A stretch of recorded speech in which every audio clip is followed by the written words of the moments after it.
Welcome everybody to today's Gaggle webinar. I'm Paget Hetherington. I lead the marketing team here at Gaggle, and I will be moderating today's event. Our topic today is youth suicide. We'll first are going to look at educators' thoughts on the benefits of programs such as Gaggle in helping to alleviate this epidemic. And then once we've gone through that data and research, we're going to have a panel discussion, how best to address this issue with our youth nationwide. Youth suicide is indeed the second leading cause of death for this age group.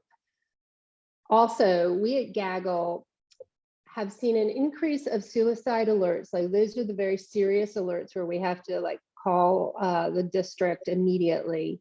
We've seen an increase of 112% over the last 3 years. And that's per 10,000 students. So that's taking into account the growth of our business. So it's a true 112% increase from 2018-19 to this past school year. So it's truly, obviously, a very serious issue.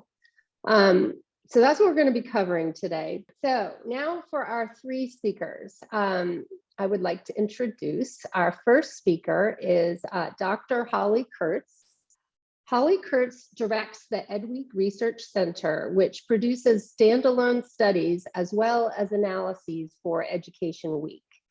Holly began at Education Week in 2014 after earning a PhD in 2013, as well as a postdoctoral fellowship at the University of Colorado at Denver School of Public Affairs. Prior to attending graduate school, Holly spent 11 years covering education and other topics for newspapers in Florida, Alabama, and Colorado. So welcome, Holly.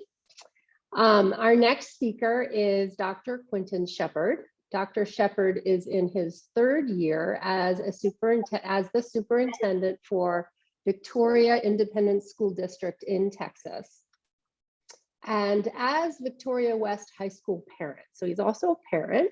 When he came to Victoria, his first priority was to listen to the voice of the community, the parents, the staff, and the students. From what he heard, Dr. Shepherd then invited those stakeholders to be part of shaping the future of the district through several task forces. Members of those groups work collaboratively with district leadership to make recommendations as they begin building to meet the current and the future needs of Victoria students and the community. So welcome, Dr. Shepherd. And then our third panelist today is Dr. Kecia Ray. Dr. Ray is the principal of K20 Connect, which is an education think tank helping educators both in K-12 as well as in higher ed. She established award-winning instructional technology programs that were recognized by the U.S. Department of Education as well as Harvard University. Dr. Ray was named 20 to Watch by the National School Board Association, Woman of the Year by the National Association of Professional Women, and a top 10 ed tech leader by Tech and Learning. So, okay, those are our three guest speakers today. I'm now going to hand it over to Holly Kurtz to kick it off. Holly will start by sharing with us the results of a recent EdWeek Research Center survey. Once Holly has gone over these results with all of you, we will have a panel discussion with our speakers on how best to support our students to avoid tragedies such as suicide. So without further ado, I'm going to hand it over to you now, Holly. Thank you. Thanks, Paget. Okay. All right.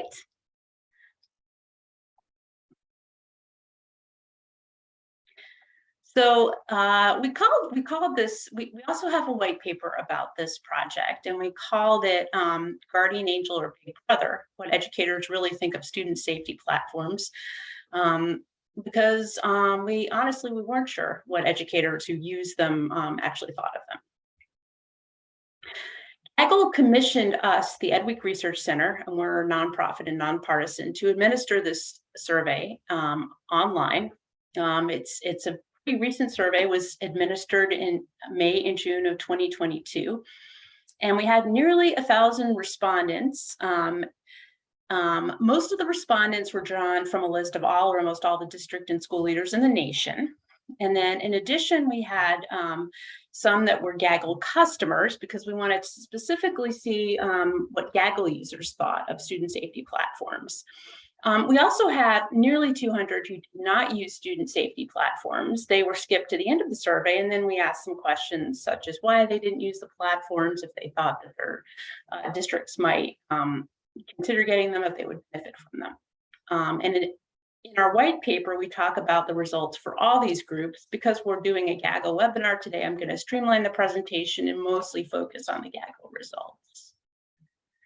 Just to give you a sense of the lay of the land, 72% of people in our school and district leaders, and this would be not in our representative sample, said that they used a student safety platform.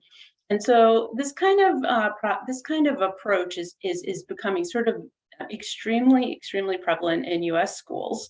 And we did define student safety platforms with this nice concise definition that we came up with assistance from Gaggle. We described them as real-time monitoring of student activity on school-provided digital accounts, alerting school officials when students show signs of self-harm, suicidal ideation, etc.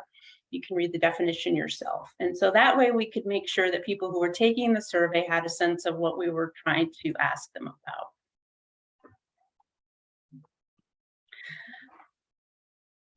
So the first thing that we found is more than 90% of Gaggle users said that believe that Gaggle helps keep students safe from threats, suicide, and self-harm.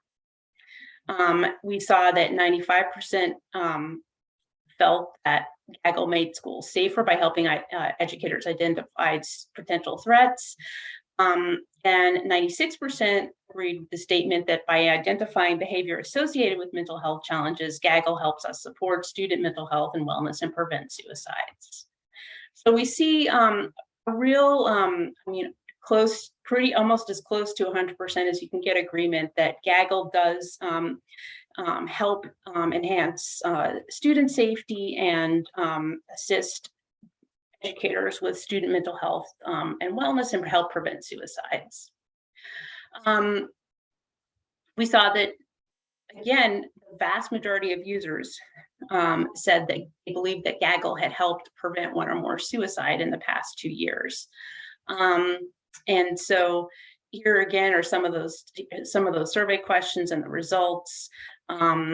We have 90% of Gaggle users saying that student safety, so we have 90% said that it helped prevent a suicide in the past 2 years.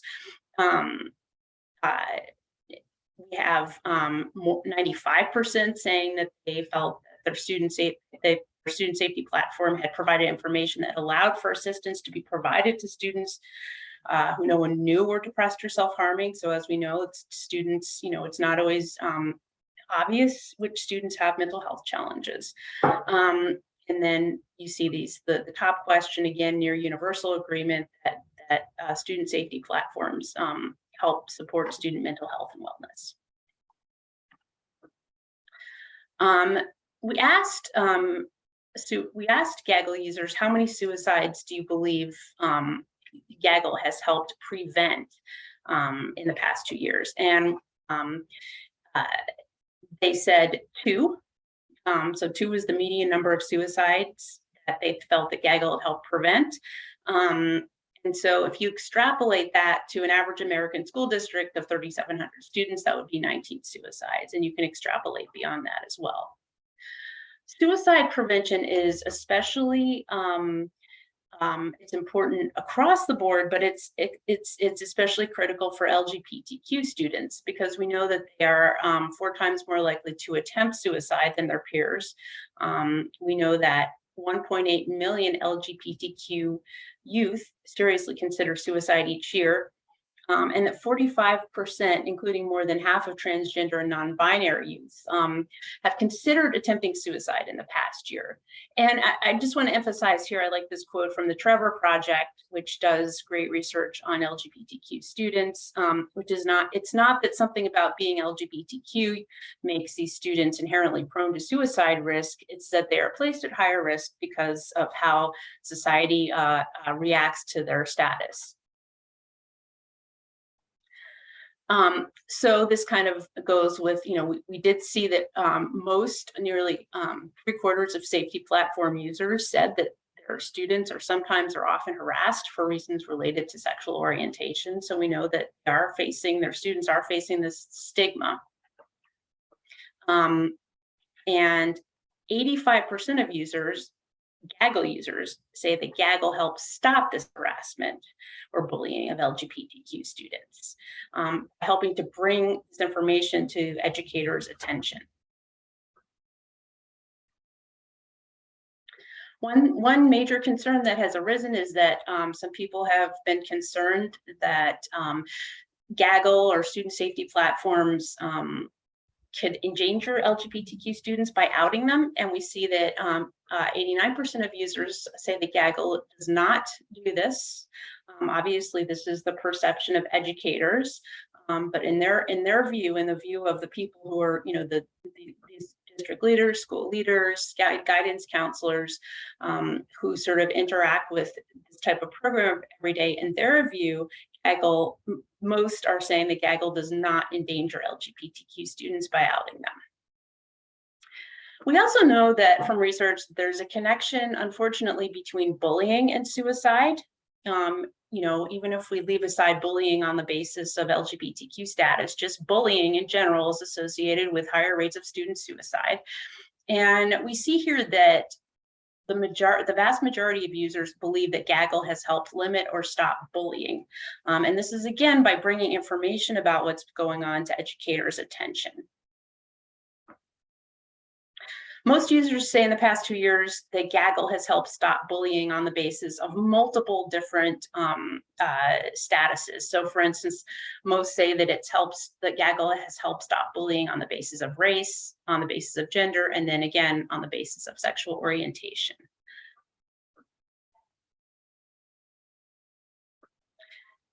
And 77% of Gaggle users say that their students are at least sometimes bullied for reasons related to ethnicity and race. Again, this gets back to suicide because we know that, again, bullying is associated with students making efforts to commit suicide. 73% of users say Gaggle helps prevent race-based harassment at least some of the time. And in districts that report more race-based harassment, Gaggle may be playing an even bigger role in helping to control race-related bullying. So here on the far left side, you see the percentage of people who say that Gaggle sometimes, often, or always helps prevent harassment and bullying related to race. And I would describe this far left side as districts or district leaders or school leaders who believe that their students are really not bullied very much on the basis of race. And so about close to half believe that Gaggle helps prevent harassment and bullying related to race when this does happen. If you look over here on the far right side, these are respondents in districts and schools that report that they actually do have quite a bit of bullying on the basis of race. And here we see 90% of respondents saying in these districts and schools that have self-reported a bigger problem with bullying on the basis of race. We see 90% saying that Gaggle helps control race-related bullying.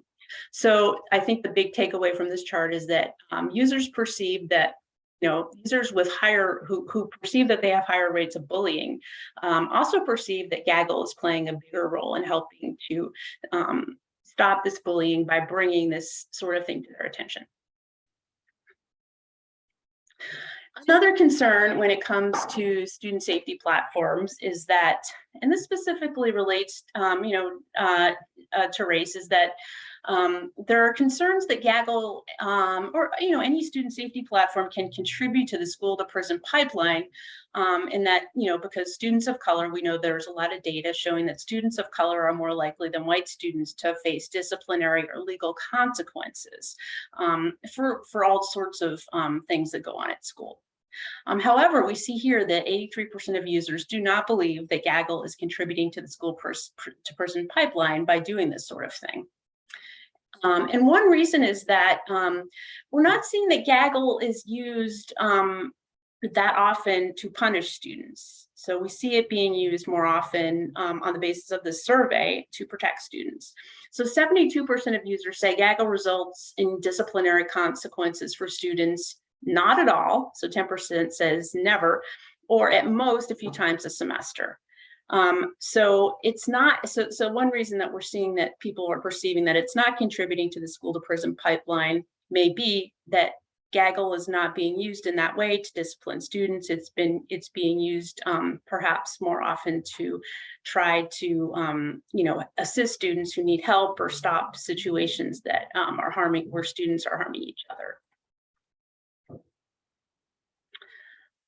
We're kind of interested in seeing, we know that there are still districts and schools that don't use student safety platforms. So we were interested in seeing why this might be. So again, we gave them this whole definition and we said, why aren't you using student safety platforms?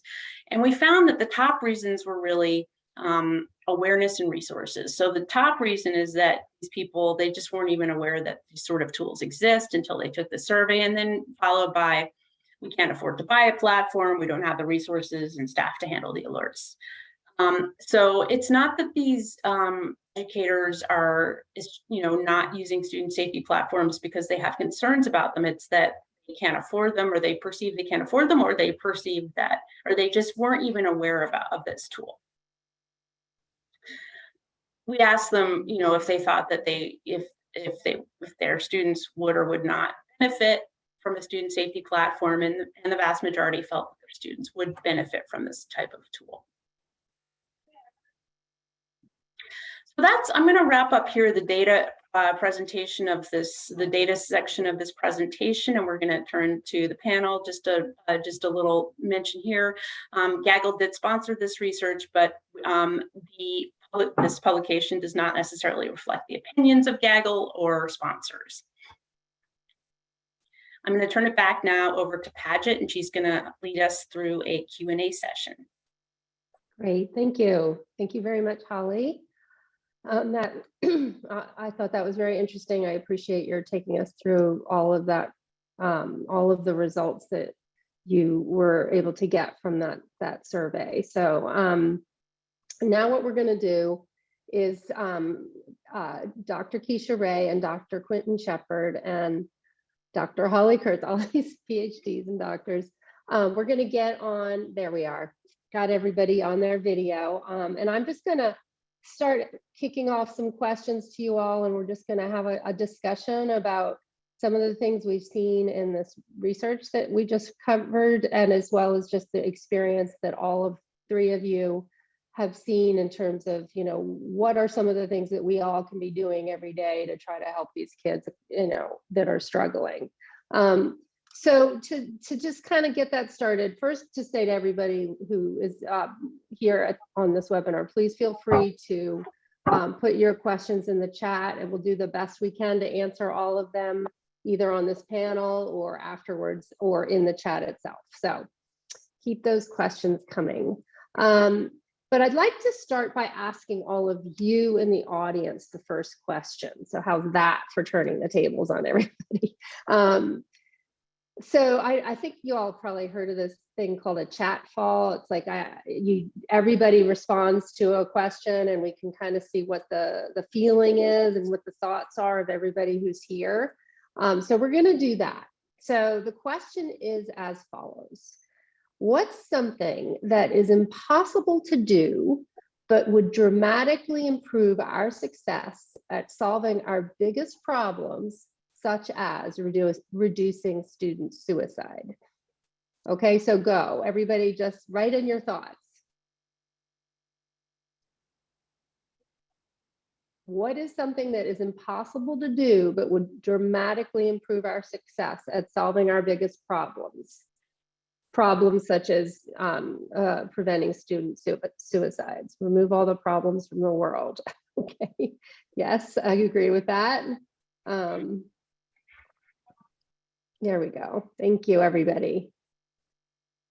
Good. Listen and act. Removing family issues, relationships, finding a way to monitor all social media sites 24/7, provide appropriate mental health assistance, make reporting simple, fearless, and shame-free, get rid of social media access to teens. Okay, that's another take. This is great. Okay. Get all the adults at the same level of understanding of students and their needs. Okay, these are great. Thank you. Well, I'm going to follow that up with a second question. So, and then I promise I won't ask y'all a lot more questions, but the follow-up question is, what could you do to make this possible?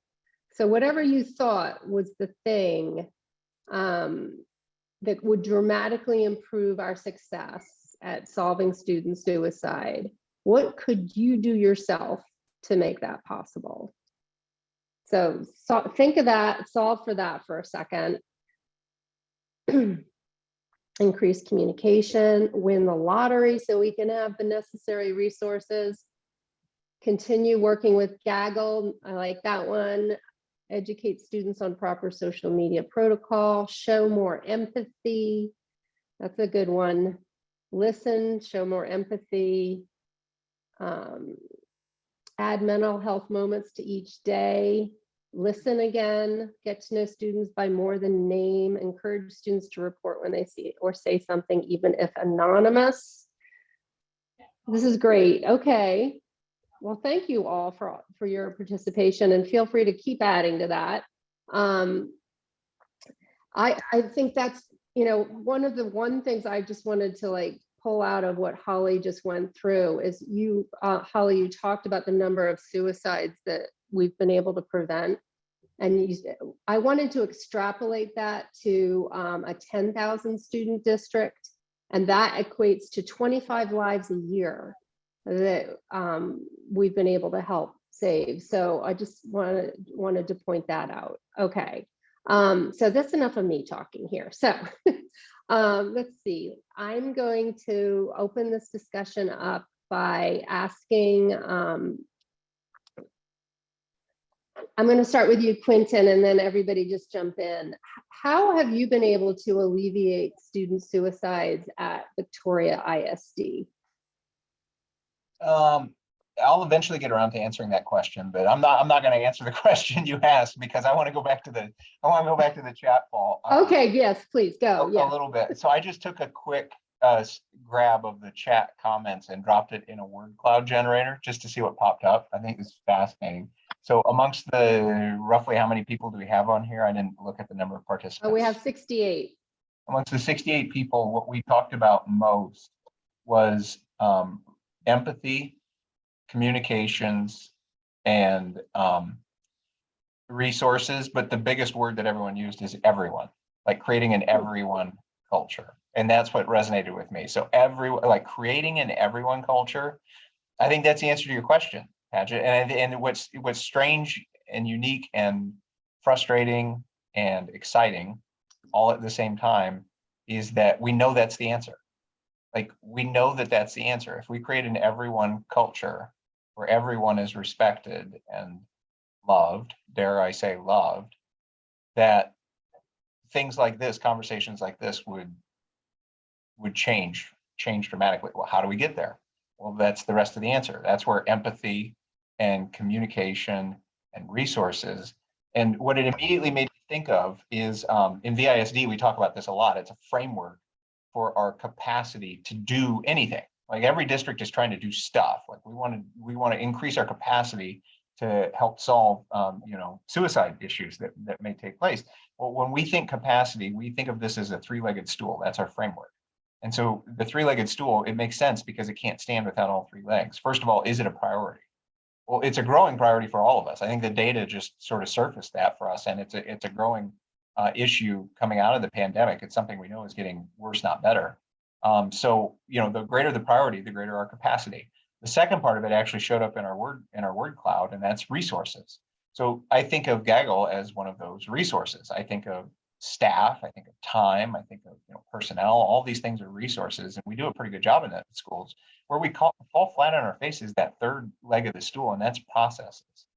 And I think that's the second part of my answer to your question is when we focus on processes that are coupled with our resources, that's when our capacity to do this work, whatever it is that we're trying to do, increases. Now, this is a universal theory. We could be talking about reading if we wanted to. We just happen to be talking about student suicide here. And so one of the things that we've really tried hard to do at VISD is make sure that we're giving due consideration to the processes and not just the resources. And I see that Cindy Salinas, one of my staff members, I want to give a shout out to her.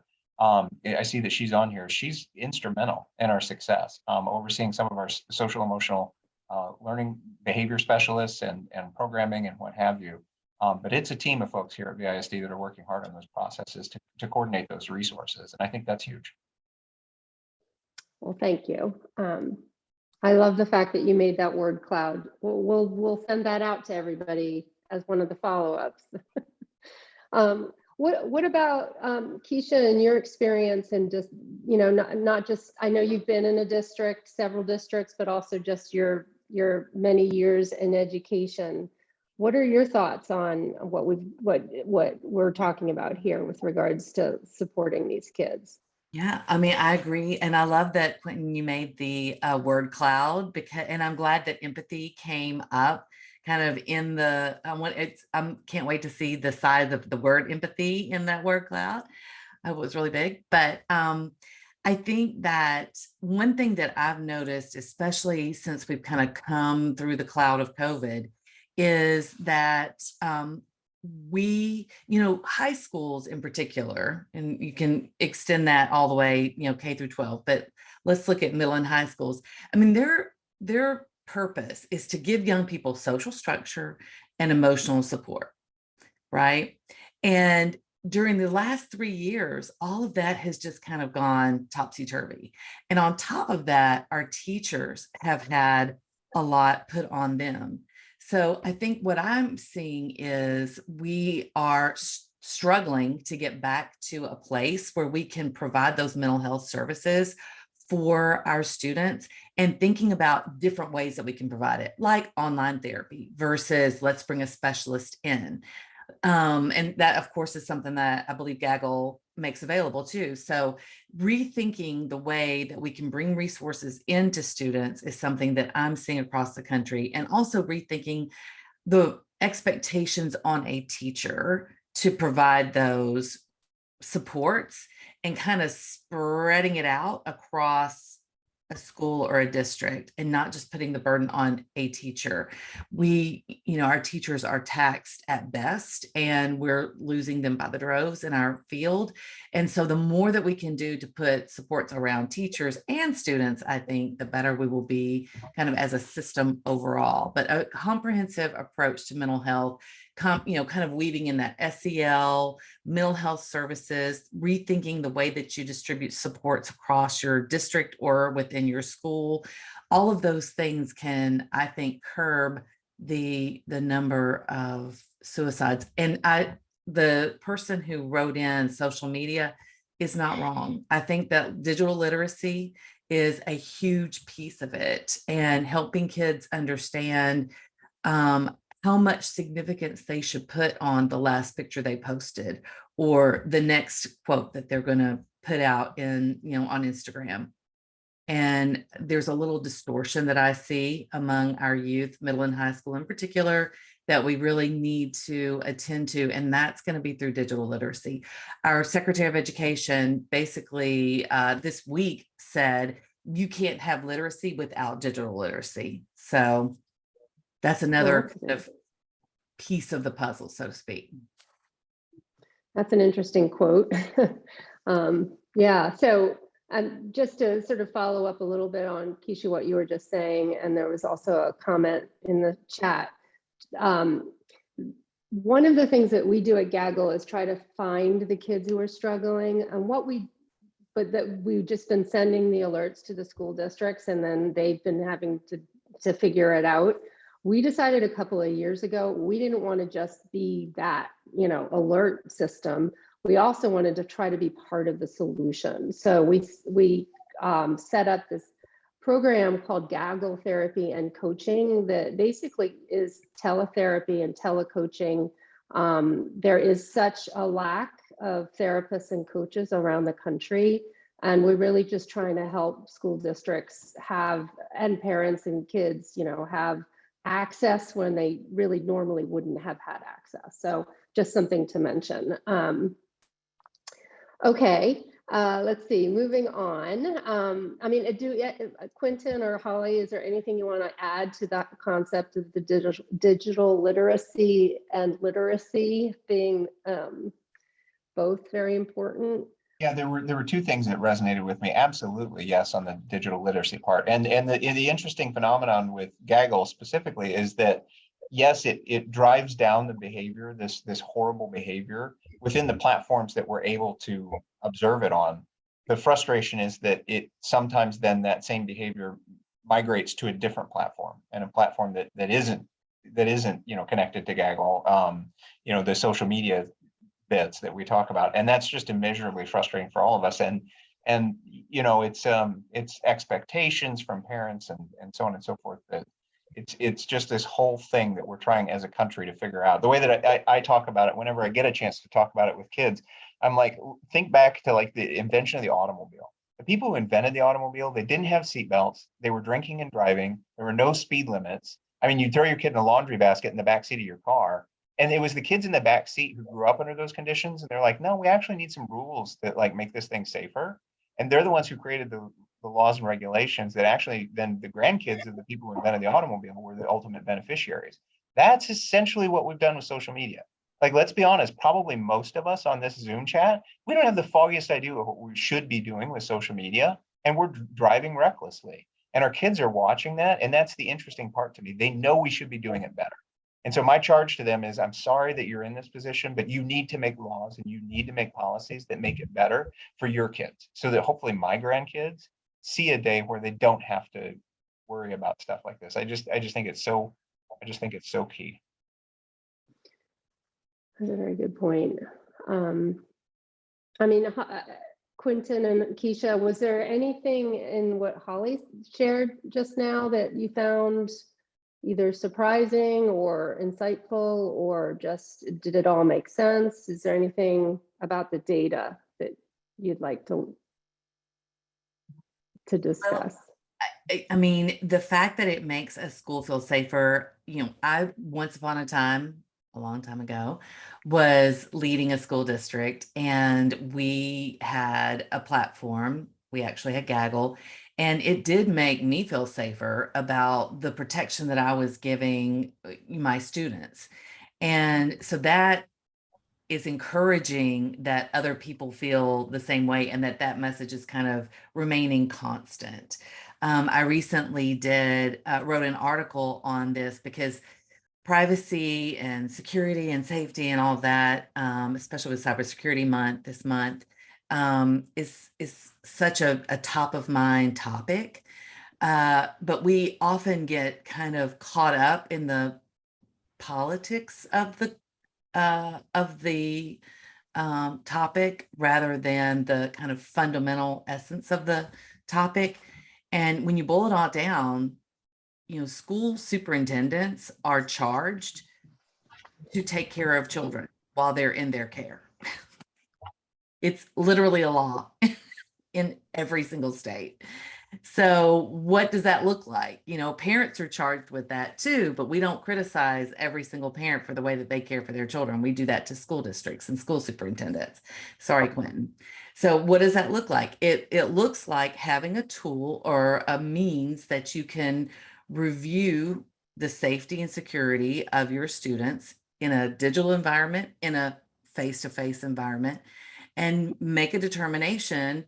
Are they safe? Are they not safe? If they're not safe, what do I do? we wouldn't question this if it were, we have CCTV cameras and someone's driven through a barricade. There would literally be no question on a superintendent saying, lock down the school. Parents would be cheering and saying, that's exactly what should have happened. But because it's a digital environment, it's a little bit more evasive and harder to kind of wrap your head around. And that's what tools like this allow you to do. They allow you to see into an environment that is very, evasive and unsure to most of us. Many of us can't even conceptualize what the internet really is. And it allows us to see into that, to see, are our students actually safe in this environment? And if they aren't, it gives us the opportunity to take action and do something about it, which is what we are charged to do. Maybe an oversimplification, but No, I'm not at not. all. Yeah, I think you nailed it. Data. Yeah. I think you nailed it. You nailed it on the head. I mean, it's this notion that, where does the school boundary lie? And we know, you can't protect everywhere 100% of the time, but doggone it, you can protect in the spaces where you're charged to protect. And so, our experience bears out what the data, to your question, Paget, our experience here at VISD bears out exactly as the data was shared and reported, in that, when we launched Gaggle, we immediately saw, kind of what was happening in that space. And as soon as the kids essentially became aware that this is now a place where we were taking their safety seriously, we saw a dramatic decrease in especially the bullying and the hurtful comments and threats and what have you.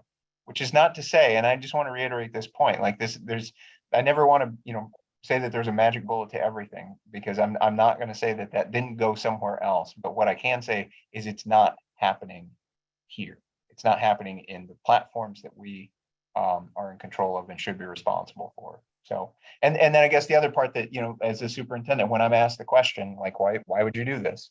Why would you do this? It's, looking at, overwatching my kids or whatever. And my response is kind of along what Dr. Ray just said. Like, my response is, compared to what? Like, compared to, you want me to do nothing? Because I don't have a comparison against doing something or doing nothing. Doing nothing doesn't seem like a good option to me.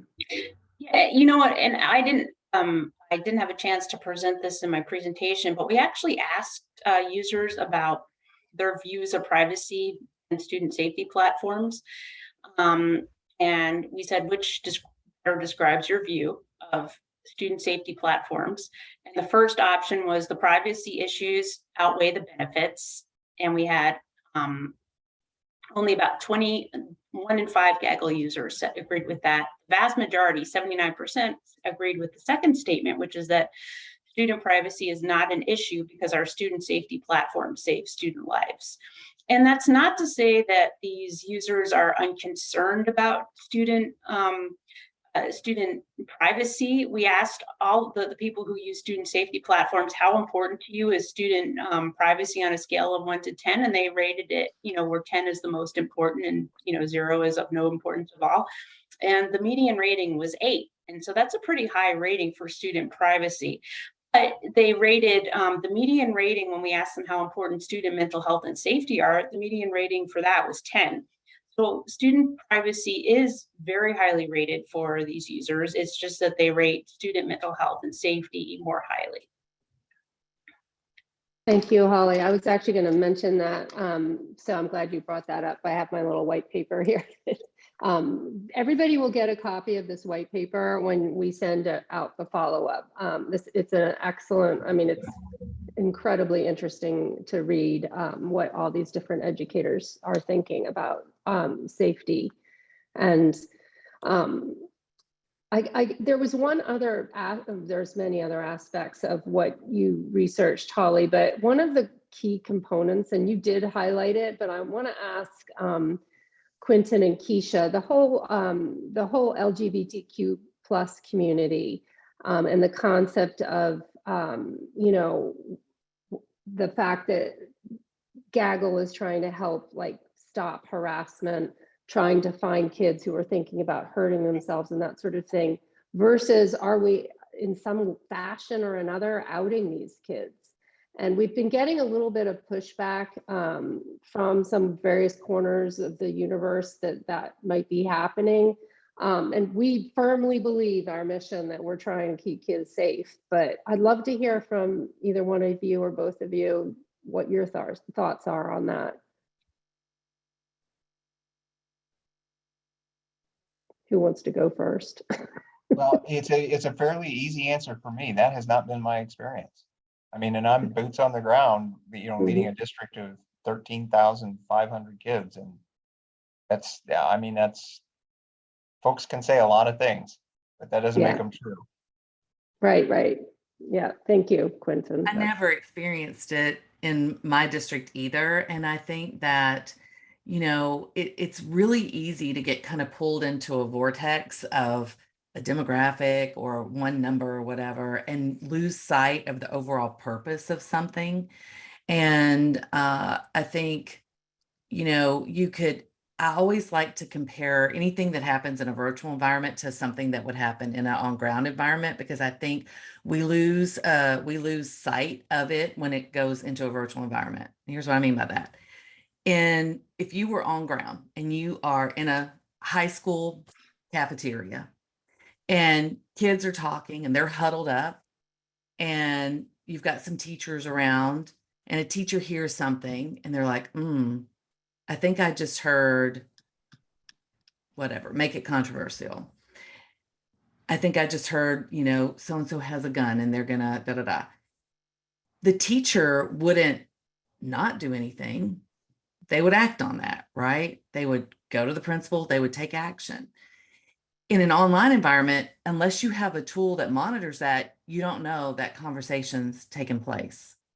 And so some things come to light just because now there's a tool that can shed the light on those conversations that are taking place. The other thing that I kind of wanted to go back to when Holly was talking about privacy is, this conversation is like beating a dead horse in the public education ecosystem, because it's very clear in our law that there is no expectation of privacy in a public school or a public environment.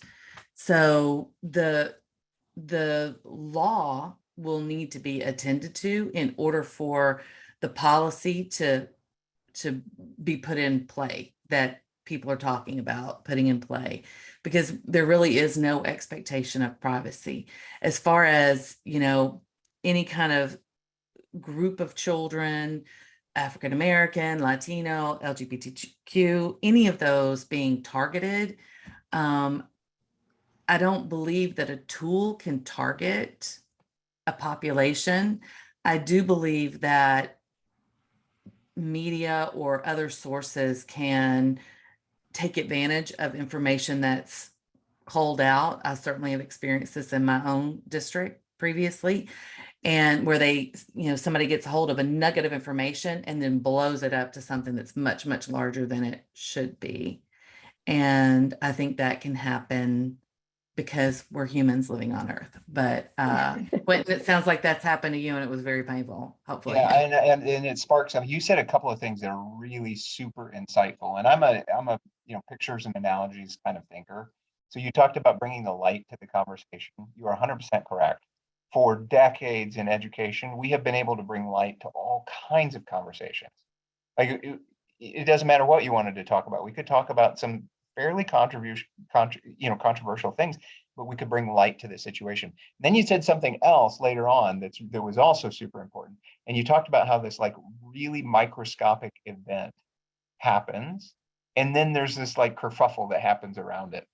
What I've come to realize in the last 2 or 3 years, that this formula is playing out in districts across the country, in every state in the nation. And it's why we're seeing so much of the polarization that we are in education right now, is that we're trying to bring light to a conversation.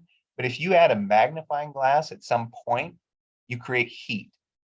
And so now we're in this weird situation where you almost can't bring light without bringing heat. And bringing that heat is not always a good thing. Like that's not necessarily the way to move a conversation forward. It's a great way to burn things down, right? And so the question then becomes, how do we bring light without bringing heat to a conversation? Can we do so in a way that allows people to share their thoughts, share their feelings, share their opinions on a matter, but not use it as the magnifying experience to bring heat and potentially destruction around that space, around that conversational space?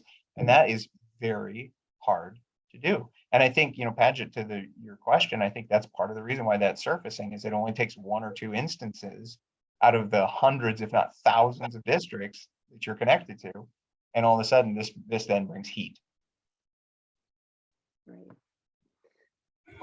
I mean, and that just made me think of something, both of you. We're talking on this webinar about trying to help prevent suicide in our youth population. I've recently read that the time it takes for somebody under the age of like 24, before their frontal lobes are done, right? So not completely an adult, any age from kindergarten up to 25 I think it's 7 minutes is the time that it takes for a person of that age group to decide that they want to end their lives, and then actually going through with it. Because they don't have that frontal lobe thing developed yet. They don't see what the consequences, they can't see beyond.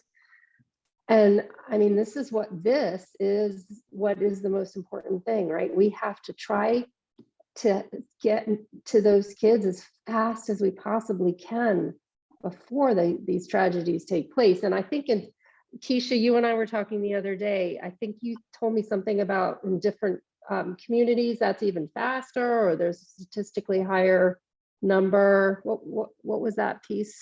Yeah, well, many communities just don't have the resources, or their culture doesn't support them accessing the resources. And so that can be, I live in Tennessee, so there's parts of Appalachia where there are a lot of resources, but we sometimes don't see them highly utilized because it's kind of not always encouraged by the family to go seek out these resources. The other stat that we discussed the other day is 1 in every 3 Americans are Latino. And so we have this huge population of Latino students in our schools and this also from September 15th to October 15th, it's Latin American month, celebration month. And so we have this incredible number of children that we're serving, and we may not be doing diligence in trying to figure out culturally how to serve them with their mental health issues. One size doesn't fit all when you're talking about supporting mental health challenges in children or families in general. And so I think understanding the cultural kind of background and how families and how communities are expecting resources to be provided is just as important as providing those resources. In Nashville, we have a high Latino American population. We also have a huge Kurdish population, and none of the services that we provided for them when I was in the superintendent seat were available in schools. We partnered with other agencies to make them available because they were more comfortable going to other agencies than they were coming to our school buildings. So understanding community culture and then designing your resources and your programs to support that, I think makes a huge win for the kids. 100% agree with that too. And what we ended up doing in Victoria is different in some ways, but again, specific to our community needs and specific to what it is that our students and teachers and parents wanted. So when we were going through our strategic planning, one of the things that our community said is we want a robust program that thinks of our kids not only as students as learners, but students as people. And we specifically talked about social emotional learning and what that looks like. And I see another one of my staff members joined as well, who's another key figure here, Brandy Hinkey. And what that ended up amounting to for us was that we deployed a SEBS, a social emotional behavior specialist, at every single one of our campuses, every single one. And this is hard to do, to deploy staff and to make it happen. I mean, it's an investment of resources, and but it's something that we said, look, we know that this is going to pay dividends for our kids. And it did, and it has, and it continues to do so as we build that program, because we wanted for our kids and families to have someone on campus who they knew on a regular basis every single day that was there and available to them. And is the program perfect? No, by no stretch of the imagination is it perfect. Is it growing and paying huge dividends? It absolutely is. And the best part is not strictly and solely on the emotional and behavioral health side. Interestingly, for this campuses that deployed that in a very sort of regimented way, that we're going to commit to this time and we're going to do this work in our campuses, they are the campuses that saw the greatest academic growth through the pandemic. Like, they came out of the pandemic stronger than they went into the pandemic. So I'll gladly argue all day long with somebody who says that, SEL doesn't matter, focus on what you're there for, getting kids to learn. That is getting kids to learn. And I have proof, I have evidence. We just got a question, and we're coming to the top of the hour, so I'm just going to be careful of the time here. But we just got a question in the chat about bullying. The question is, we are still losing a considerable amount of youth to bullying. Would you say that consequences for that behavior is strong enough? And I mean, it really is. One of the things we saw last year, 118% increase from the prior year in harassment and bullying based on 10,000 students. So without growth of the business, not taking that out of the equation. So it's a huge issue. So Quintin, what are you doing? I mean, what's your take on that? It's a great question, because it's an impossibly difficult question to answer, right? Like, as a superintendent, whenever I'm asked a direct question, my response is always, it depends. I'm kidding. That's a joke. That's a joke.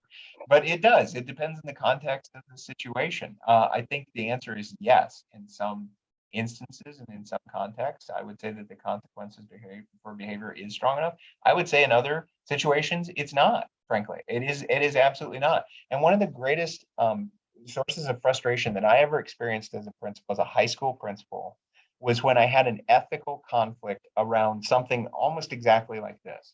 That I know the morality of the situation requires me to do what's right. Like, I need to suspend or expel this kid because there's significant bullying or happening or whatever. Like, that's just, you can't argue that. And I couldn't even argue that with myself. But then I knew this kid. And I knew him personally, and I knew that this kid would go home to a father who was likely going to beat him. It was a father who didn't fill out the free and reduced lunch form, so he was going to eat, nothing. And more often than not, he was going to sleep in his truck because he wasn't allowed to stay in the house. So suspending that child actually makes it worse and more dangerous for him. Now, that's ethically good for me, is to do whatever it takes to take care of that kid. But that's the ethical conflict, because it runs counter to what morality says we should do. And so that's where contextually, that's why these things are so doggone difficult sometimes, because you can be of two minds in the same situation. Hey, Quintin, I want to riff off of that, because you gave a perfect example of, you've got this child that has bullied. And then when you describe the father, he's a bully. Hurting people hurt people. Right? He's a bully. So I would challenge that the problem that we have, and I did see somewhere in that chat fall that, we have issue with society. That, yes, absolutely. But I would challenge that part of the bullying programs that we teach, we enter in middle and high school, they need to be Head Start. They need to be pre-K. They need to be where we're working with children and parents, because part of, I see it in pre-Ks that I'm in now, where a kid, and then I meet the parent and I'm like, oh, okay. And it's not necessarily the parent teaching, it's a modeling thing. And the parent may not know how to approach things any differently, right? So it's parenting challenges, helping the parents understand better on their discipline and how they should discipline, how they should model positive behaviors for their kids. because no parent really wants to be called and told that their kid's a bully, realistically, and no parent probably wants to be called and told that you're a bully, even though we all have bully parents out there. But I think starting younger and helping kids develop the ability to establish skills, social skills, where they know where the line is, and help parents understand there's a line and we can't cross it, is a different approach to what we're doing right now. Right now, we're really targeting middle and high. And by the time they get to middle school, they're like entrenched. They've been bullied since they were in first grade. I am so enjoying this conversation. And Paget, I know you need to wrap this up, but I think you said something that's so important, and a medical analogy is a great way to think about it.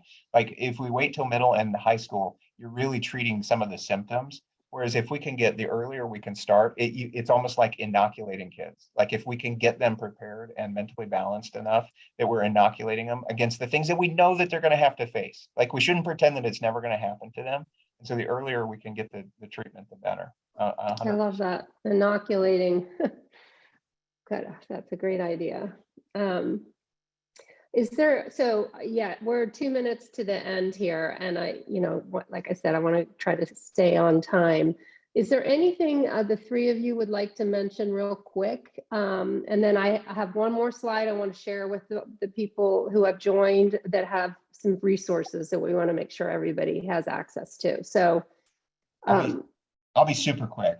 If you're on this webinar, it means that you care about kids and you care about this topic. And for that, I love you and I thank you. That's great. Thank you, Quintin.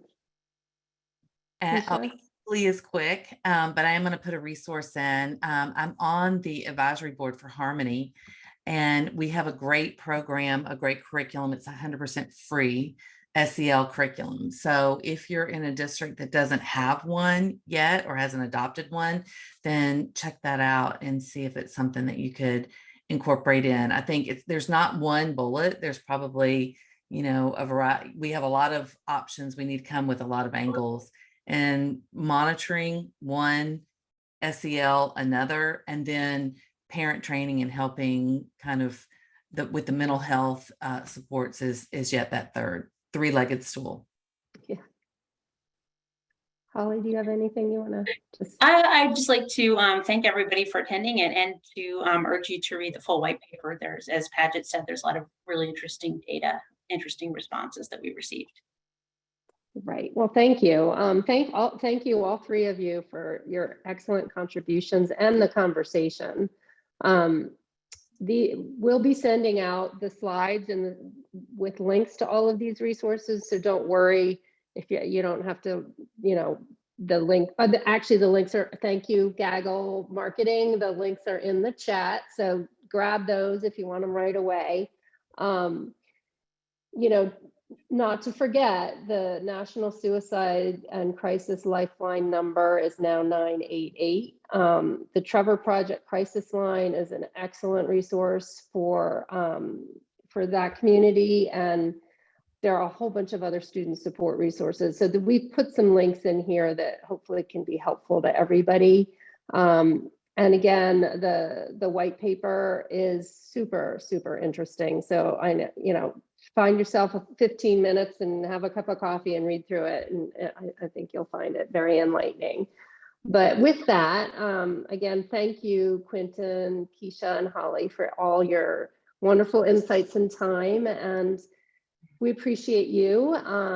And I also would like to thank everybody here today for joining us. And just like Quintin so beautifully said, the fact that you're here it speaks volumes to how much you care about your kids. So thank you for that. And last but not least, there's a link in the chat for a survey about this webinar, and we'd love to hear from you. So if everybody could click on that, it takes 2 seconds.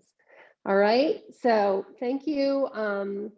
Good luck with everything you all are facing and all your challenges, and I wish you a very happy rest of your day. All right. Thank you, everybody.